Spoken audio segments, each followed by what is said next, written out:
Hi, kids! San Bonani! I wonder what part of the Bible story is waiting for us today. I know, I can't wait to see. But before that starts, do some warm-ups for praise and worship. Because we have something special planned for you today.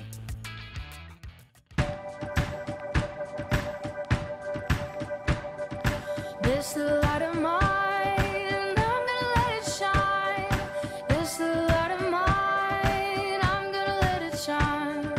This little light of mine, I'm gonna let it shine. Let it shine, let it shine, let it shine.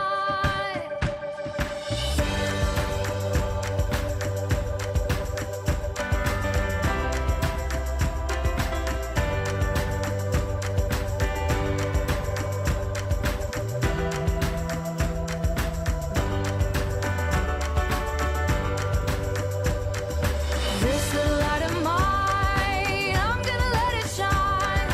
This little light of mine, I'm gonna let it shine. This little light of mine, I'm gonna let it shine. Let it shine, let it shine, let it shine. Jesus is the light, I'm gonna let him shine. Jesus is the light, I'm gonna let him shine. Jesus is the light. I'm gonna let him shine, let him shine, let him shine, let him shine.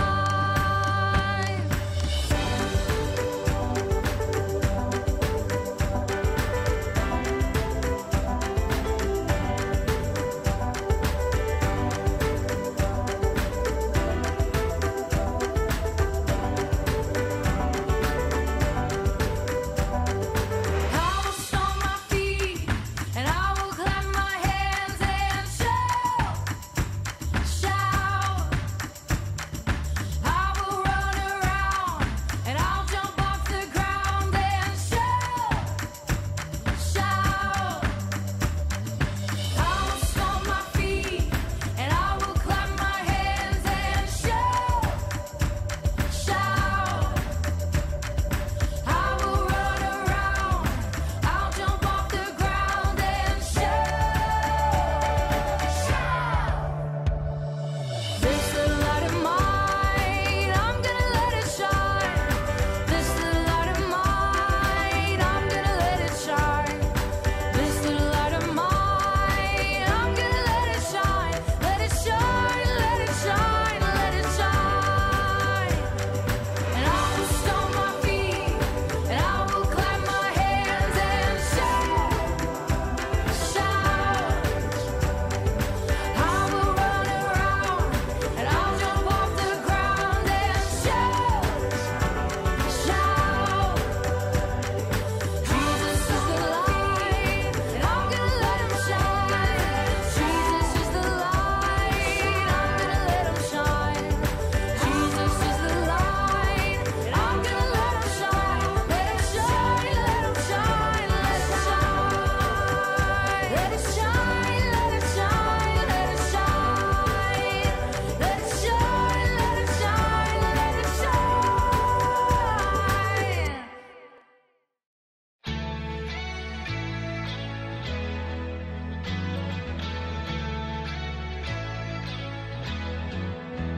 I'm reading my B.I.B. early, and this is what it says to me. It tells me that I'm never ever alone.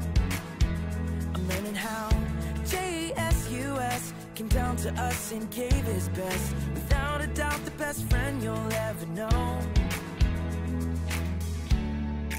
Our God knows exactly what I need, so I remember this. Let's go! When you ask, he cares. When you see, he's there. When you knock, knock, knock, knock, knock, God opens up the door. When you ask, he cares. When you see, he's there. When you knock, knock, knock, knock, knock, God opens up the door. Oh, oh.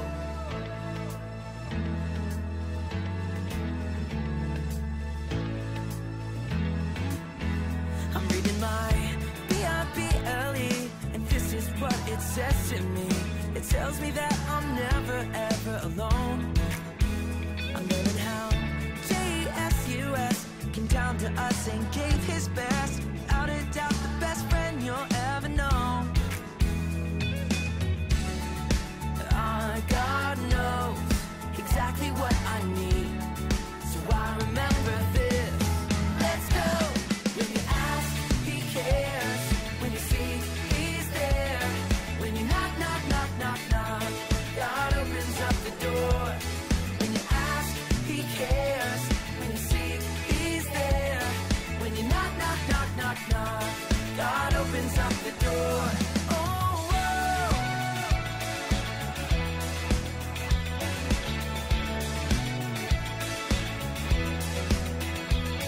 When you ask, he cares. When you seek, he's there.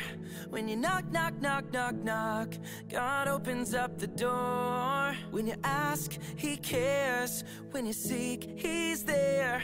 When you knock, knock, knock, knock, knock, God opens up the door. God knows exactly what I need, so I remember this. Let's go. When you ask, he cares. When you seek, he's there. When you knock, knock, knock, knock, knock, God opens up the door. When you ask, he cares. When you seek, he's there.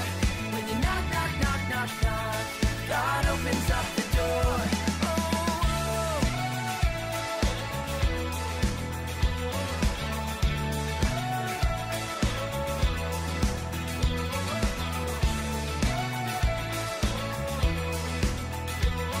You opened up the door. You opened up the door.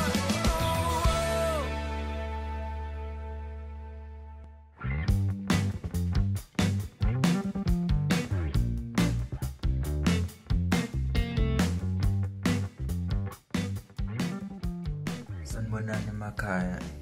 Namhlanje memory verse ethi itholakala kwabasekolo se1 verse 16 kuya ku17 efundeka kanje. Ngokuba wadalelwa kuwo konke okusezulwini nasemhlabeni, okubonayo nokungabona, nokuba kuyizihlalo zobukhosi noma imibuso, nokuba izikhulu nokuba iziphathimandla, konke kwadalwa ngayo, kudalelwa yona ingaphambi kwakho konke, nezinto zonke zimi ngayo. Amen.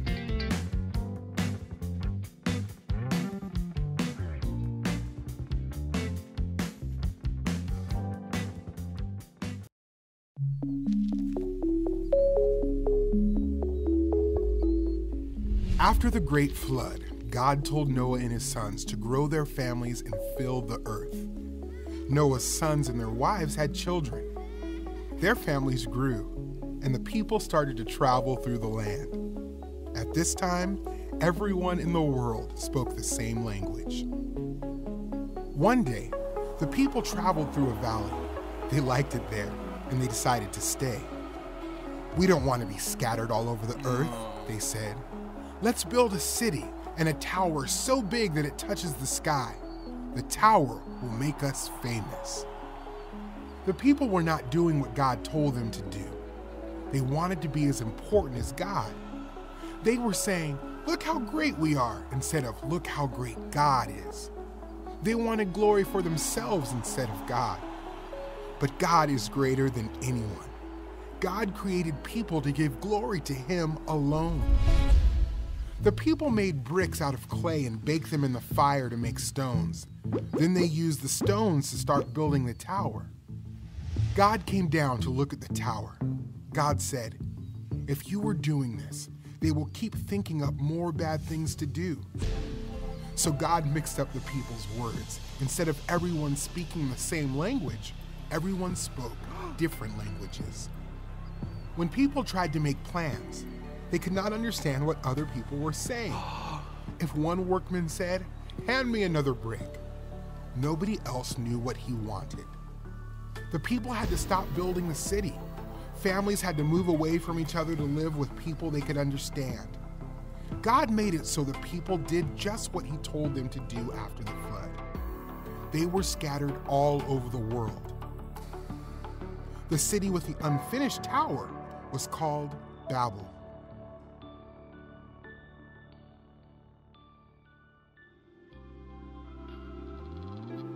People chose to give glory to themselves instead of God. They ignored God's plan. So God confused their language and scattered the people all over the earth. One day, Jesus will gather together all of God's people, people from every tribe and people who speak all kinds of languages, and they will worship him together.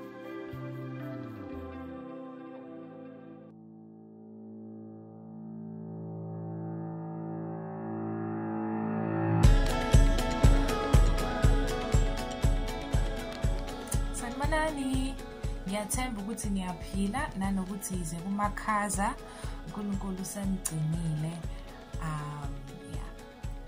Namhlanje indaba yethu itholakala kuGenesis 11. Okay. Lana ke ngithi sasifundile ukuthi uNkulunkulu wakha izulu nomhlaba, ngithi. Ekwakheni izulu nomhlaba wakha nezihlahla, wakha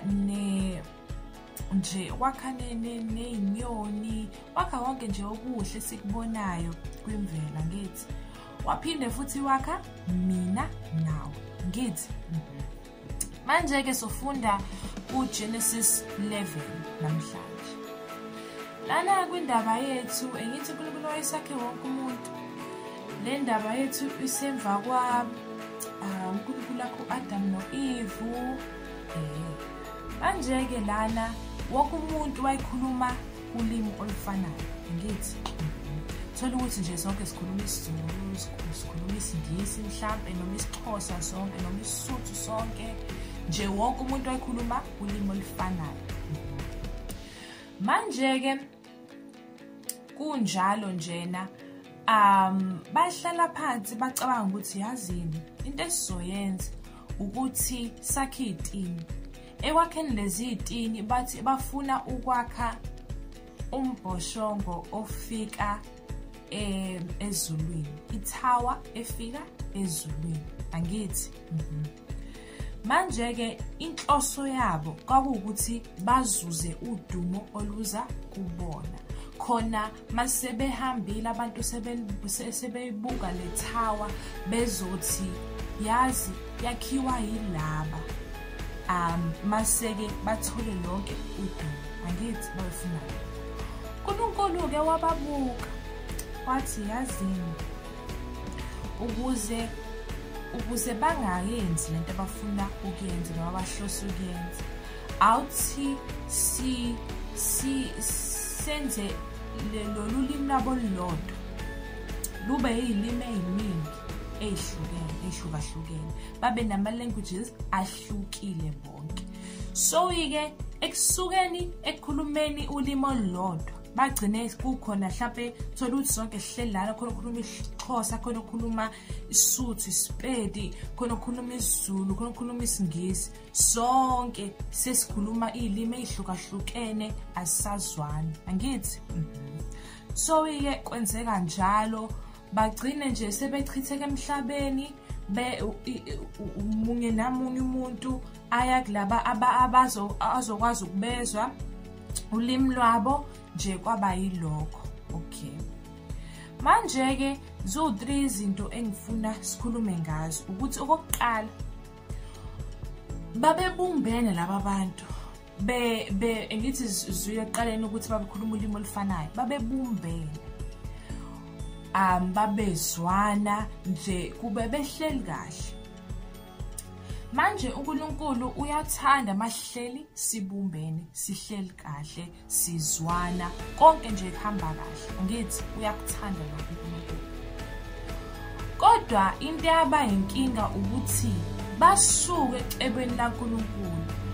Ukuhlangana kwabo kwagcina sekukuthi bahlose ukwakha le tower efika ezulwini, angithi. uNkulunkulu uyathanda mahleli sihlangene ngecebo lakhe, angithi. Ngithi uNkulunkulu uyasho ukuthi where 2 or 3 are gathered he's in their midst, angithi. Ezwini lakho usho njalo. Manje uyathanda masihlangene. Inkinga waba ukuthi laba bantu basebehlanganiswa ukuthi babafuna ukusuka ecebeni laNkulunkulu ngokwakha le tower. Okay. Manje ke enye into futhi ukuthi babefuna ukwakha le tower ukuze bazuze lonke udumo luze kubona. Manje ngithi siyazi ukuthi yize kuhlaphe kukhona i-alarm umzali wakhe evuka noma wena uvuka uvuswa yona i-alarm ngithi. Manje ke yize leyo alarm kuyona ekhalayo uvuke emva ukuthi ikhale yona. Ukuthi usanalo olunye usuku lokuqhubeka nempilo yakho ingenxa yaNkulunkulu. Angithi uNkulunkulu osuke ekuphe elinye ithuba lokuthi uqhubeke nempilo ube nolunye usuku. Angithi kusho ukuthi udumo lonke nakho konke sikwazi ukwenza kumele kubuyele kuNkulunkulu kungezi kuthini. Alukho udumo kumele luze kuthini, kumele lokho udumo luye kuNkulunkulu. Angithi manje yona into uNkulunkulu ayibona wathi yazini laba bantu bafuna udumo luze kubona, udumo kumele luze kuNkulunkulu. Angithi manje ke enye into futhi njobe ngithi besishilo ukuthi uNkulunkulu uyathanda ukuthi sihlangane ngecebo lakhe nangentando yakhe. Manje kumele sihambe entandweni yaNkulunkulu ukuthi bakhe lethawe efike ezulwini kwangasiyona intando yaNkulunkulu. Angithi ngithi sike sikhuleke sithi intando yakho mayenziwe emhlabeni njengaseyisezulwini. Kusho ukuthi kumele sihambe ngentando yaNkulunkulu siyenze nathi intando yaNkulunkulu. Okay, so ke zu-3 izinto engifuna sihambe nazo kulomlayezo ukuthi kumele sibumbane. uNkulunkulu uyathanda ukuthi sibumbane ngecebo lakhe, sibumbane ngegama lakhe, sibumbane sithandane, sihlangane, sithandane ngothando lwangempela. Ngithi uNkulunkulu washo ezwini lakhe ukuthi usinika umyalelo wokuthi sithandane ngalendlela yena asithanda ngayo. Angithi kusho ukuthi uNkulunkulu uyathanda ukuthi sihlangane, sithandane ngendlela asithanda ngayo naye. Sithandane ngothando lweqiniso, ngothando lokuzalwana, uthando lwangempela. Engithi intando yaNkulunkulu leyo yokuthi sithandane, sihlangane. Kodwa kumele sihlangane ngecebo likaNkulunkulu. Inkinga ngalaba bantu ukuthi babehlangene impela, uNkulunkulu wayijabula ngokuhlangana kwabo. Kodwa kwaba inkinga ukuthi basuke entandweni yaNkulunkulu, bangamlaleli uNkulunkulu, bafuna udumo luze kubona, bafuna ukwakha lethawe efike ezulwini. Maseke enye into futhi esibili iyona ukuthi kumele udumo luye kumnikazi uNkulunkulu. uNkulunkulu wasakha, uyena wasakha, uyena osaziyo. Kusho ukuthi kumele lokhu udumo luye kuyena. Ukuthi nje ukwazile ukuphasa itest esikoleni, uNkulunkulu okuphe lobo buhlakani. Kusho ukuthi mawuphindela ekhaya usho nje ukuthi ngiyabonga uNkulunkulu. Ngenhliziyo yakho mhlambe noma ukuphimisa ukuthi ngiyabonga uNkulunkulu ngokungipha amandla ukuthi ngikwazi ukuphasa, noma ngiyabonga uNkulunkulu ngokuthi ungivuse ekseni, noma ngiyabonga uNkulunkulu ngokuthi ngikwazile ukuyodlala ibhola ngangalimala, nokuthi ngikwazile ukubuya ekhaya ngi-right, ngahlangana nabazali bami besaphila besa-right nabo. Angithi uNkulunkulu wonke loyo osuke ezivikela ey'mweni. Angithi maseke sihambe entandweni yaNkulunkulu, singafuni udumo luze kuthina. It's quiz time. Remember to shout out the answers if you know what they are. Are you ready? Manje sengizobuza imibuzo emithathu ukubona ukuthi benilalele yini. Buzo oqala ukuthi yini le eyayiyodwa babenayo mabekhuluma eyayifana. Umbuzo wesibili ukuthi yini laba befuna ukuyizuza ngokwakha lethawe efike ezulwini. Umbuzo wesithathu ukuthi yini le kumele silandele yaNkulunkulu ngempilo zethu. Bendulo umbuzo oqala ukuthi ulimi babekhuluma ulimi olulodwa. Angithi iyona leyo nto yabahlanganisa ulimi olulodwa. Umpendulo ombuzo wesibili ukuthi bafuna ukuzuza udumo ukuthi udumo luze kubona ngokwakha le tower efika ezulwini. Okay. Impendulo yombuzo wesithathu ukuthi kumele sihambe ngentando yaNkulunkulu ngempilo zethu. Ngethemba ukuthi nijabulele imessage yethu namhlanje. Ngiyabonga. Remember that if you don't have the exact same things as in the video, you can be creative by colouring in blank paper the colour that you need, using scissors to cut things to the shape you need, and finding other things that might help you.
Worship was so much fun! And today's message was so interesting. Remember that we were created to glorify God. Send us pictures of you from today's service. And we will see you at our Zoom Connects.